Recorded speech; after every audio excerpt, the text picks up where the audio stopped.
Yeah. There are going to be people along the way that just don't want to get off the fence, Mhm. that don't want to receive it. But you can't take those situations and hold on to them and think that's always going to be the case. You have to keep showing up. I'll have what she's having. Welcome to another edition of She Talks Confidence Podcast.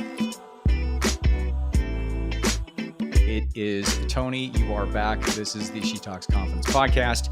Once again, an incredible guest, a speaker, a coach, and author, Cassy Williamson. Cassy, how are you?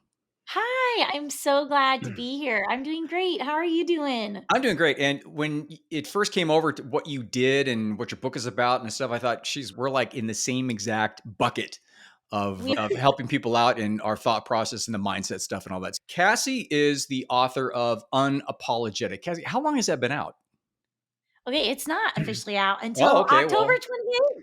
oh, So well, it's coming. It's all coming. right. It's So coming. this is the By the time you're pre-book listening. launch. See, it's a perfect Yeah. situation. It's a pre-book launch.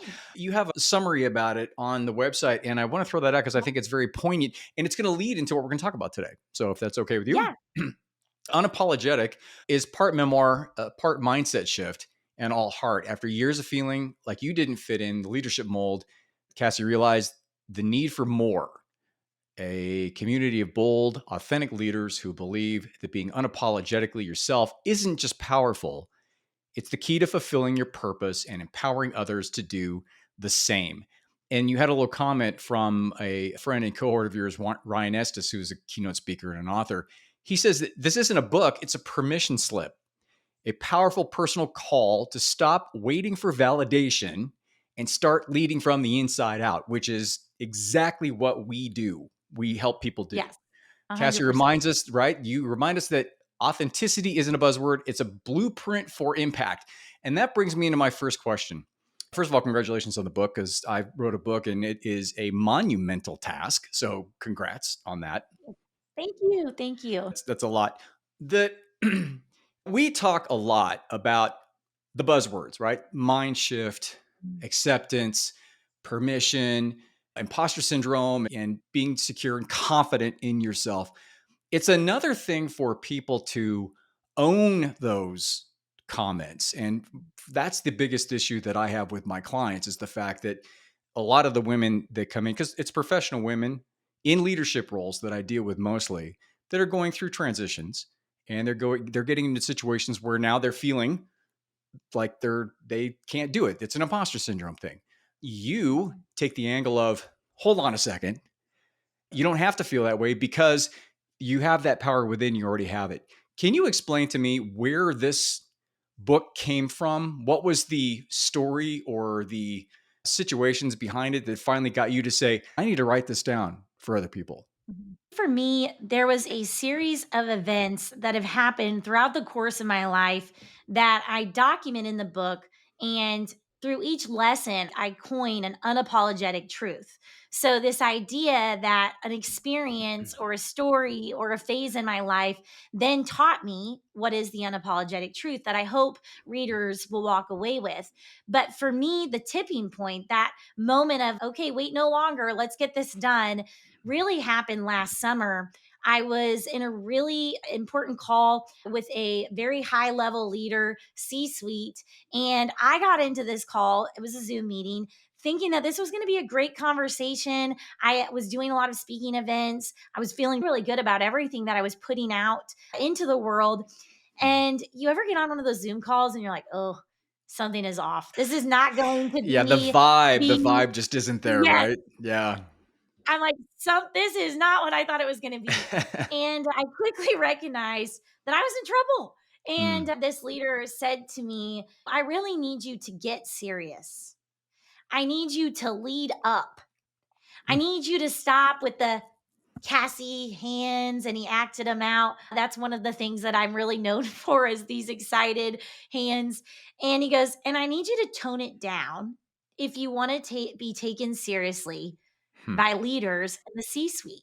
And I was pregnant with my second daughter at the time, and I got off the call, and I'm going to be totally honest because I think honesty and transparency is so important in this journey to being confident in using your voice. I cried. And Mhm. I'm going to blame baby hormones because I can, but I would probably venture to say that I would have cried either way. And I called a friend and I was so upset. And then I went from upset to mad. Mhm. And I was like, I'm done with this. And so I had a conversation that evening with an incredible human who actually now is my boss. Hmm. And he said, Cassie, this is it. This is the name of your book, Unapologetically You. Like we don't want you to tone it down. And there's a chapter in the book called No, You Tone It Down.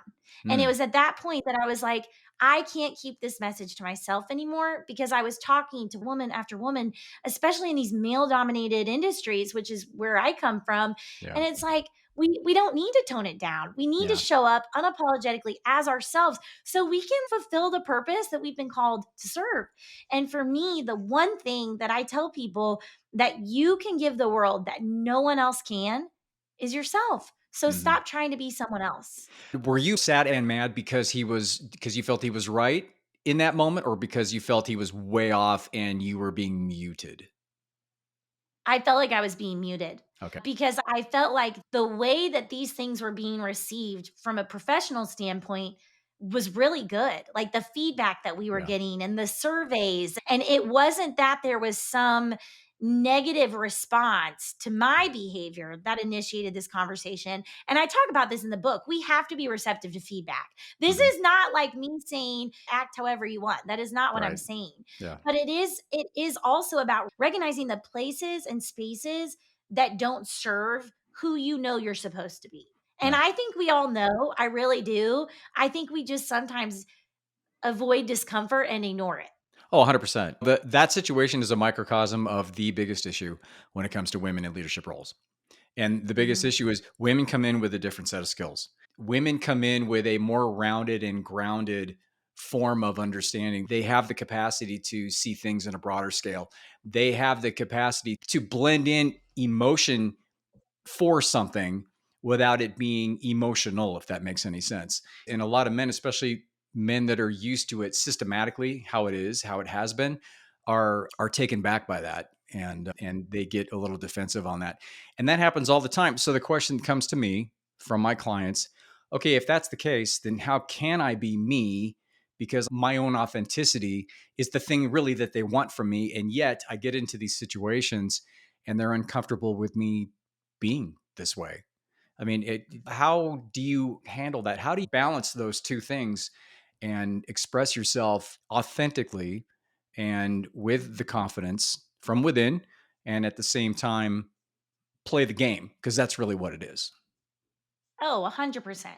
I talk a lot about emotional intelligence and how this is something that I think, for the most part, the women that I've surrounded myself with, this is a superpower in terms of being able to read the room and the temperature of what is happening in real time and think on our feet. But for me, I have a healthcare background. I came Mm, from therapy. I have my master's in speech therapy, and then mm, I have a psychology minor.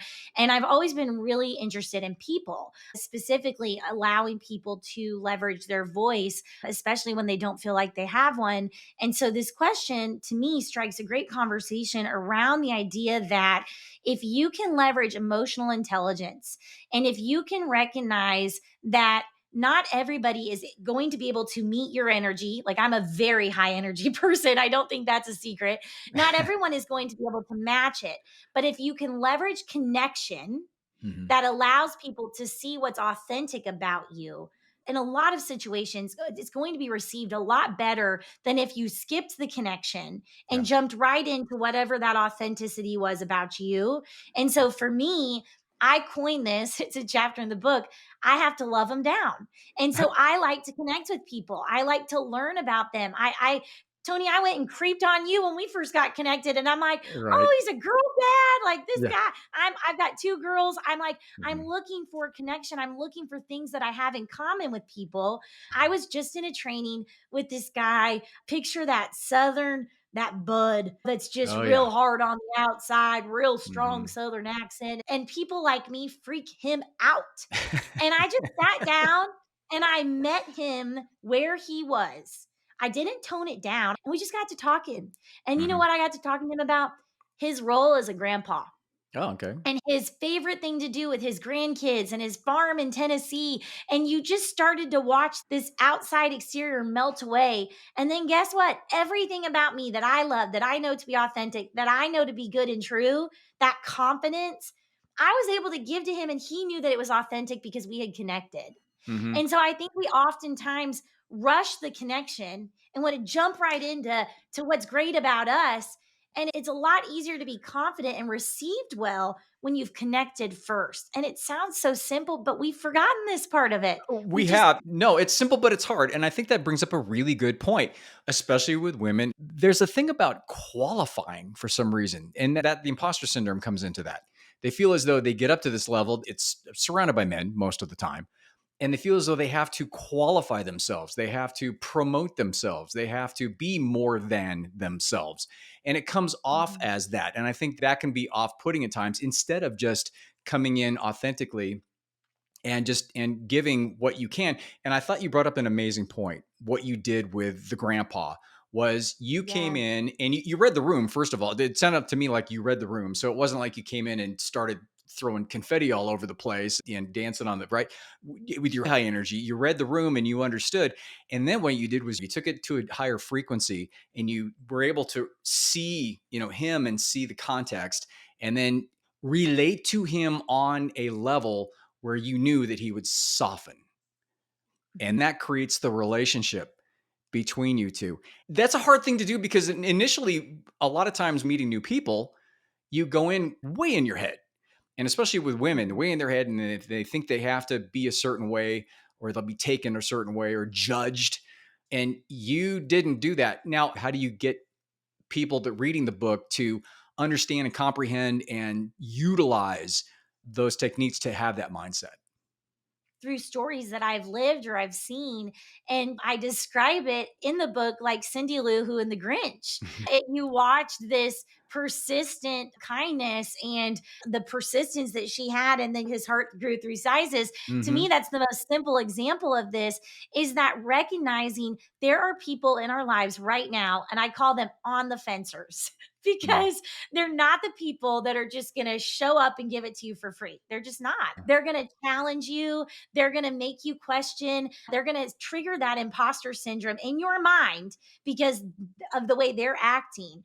And it's a Hmm. test. For me, that's a test. And I have taken that test as, oh, good, this is going to be fun. Like, that's how I respond. So that's the first step, is Hmm. recognizing that part of it is you have the chance to change this person's outward response to you. So I call them on the fencers, by showing up as yourself and with kindness.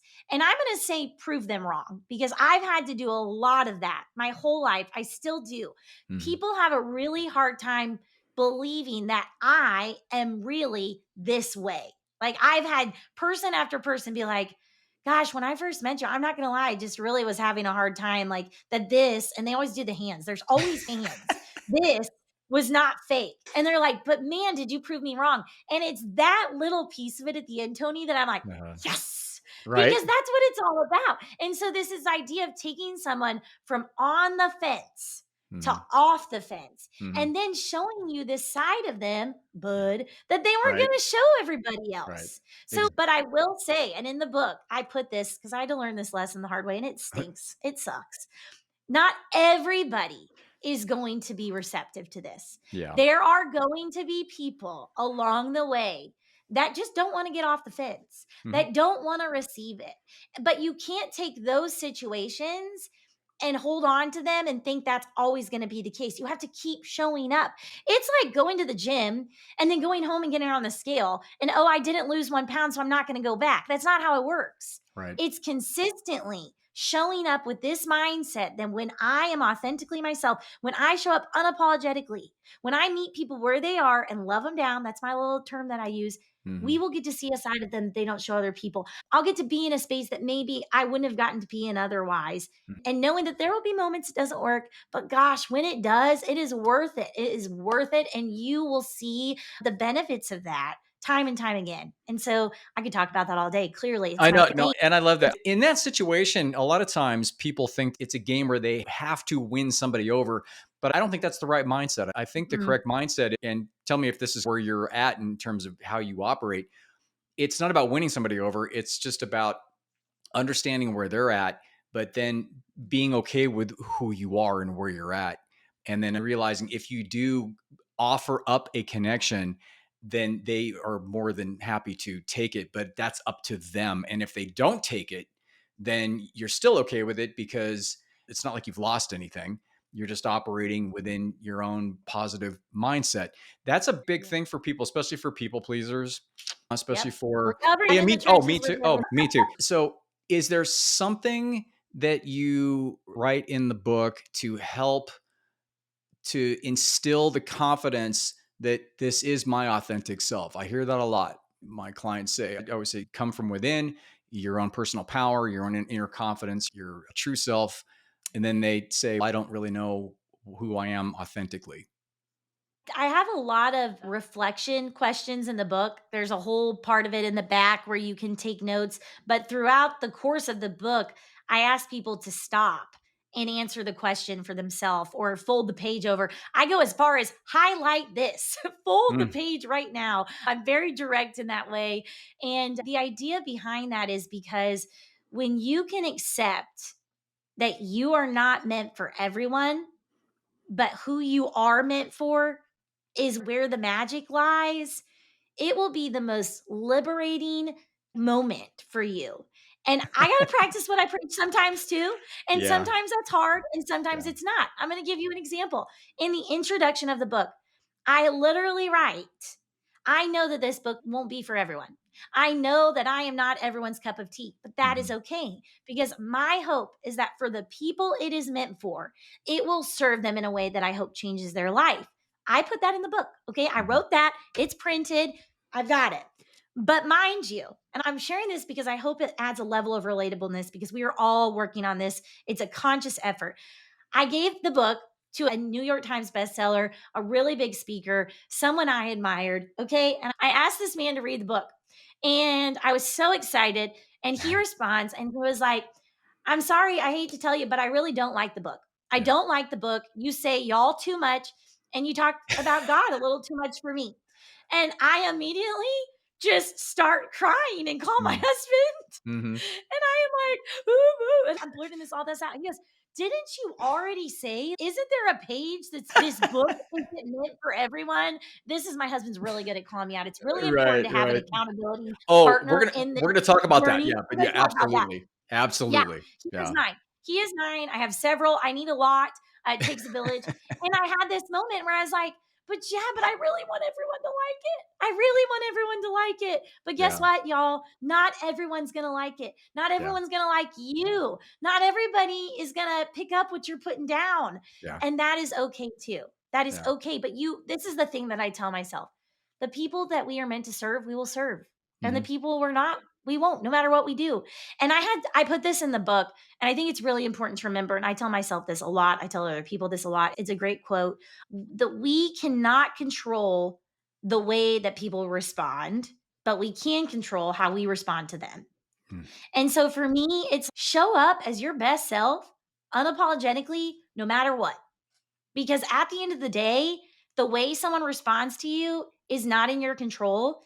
And there's a good chance that no matter how you showed up with the hands, without the hands, with the hugs, without the hugs, they're going to respond the way that they would have responded either way.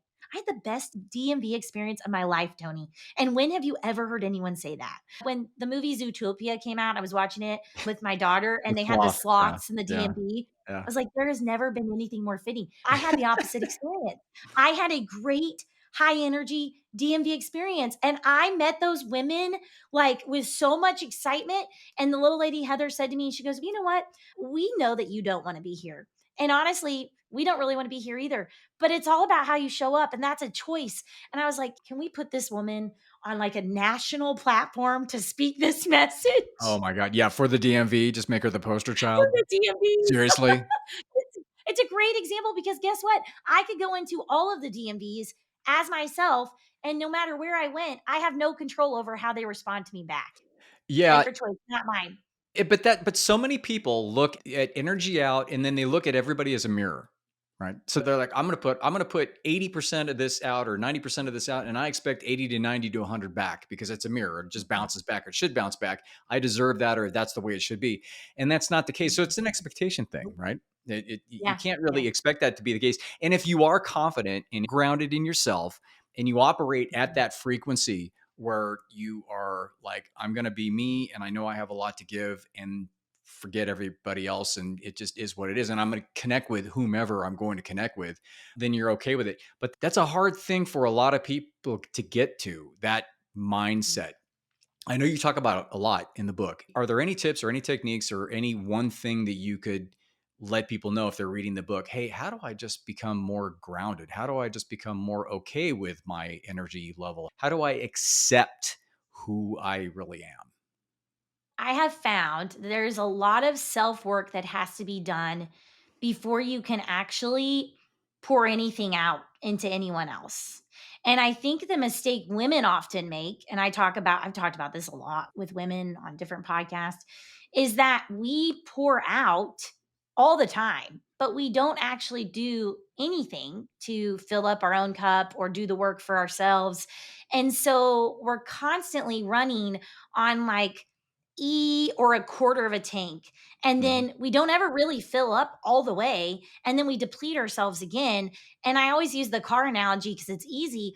You don't go to the gas station and fill up your tank only halfway full and then drive off. Most of us fill up our tank all the way. Mhm. Not if you're in high school and you have $10 cash, because that was me. I was like, I've got $10. Right. I'm going to see Or how far it can take me, right. which right now it couldn't take you very far, Yeah, but this was that what's that, a a gallon and long a time half? ago. Come on. Yeah. Yeah, yeah, that's like nothing, But yeah, but yeah. but I'm just like, we don't take the time to do the work, and as someone and I'm very raw in the book, I've had a lot of people that are like, "I can't believe you shared all that," and I did, I shared a lot because I think when people see someone who's confident or who has found their voice, they just assume, "Oh, that must have been so easy for you," Mhm. or Mhm. "It was easy," and I cannot stand when people are like, you're so lucky, or it must have been so easy, because we have all been through our fair share of hard things.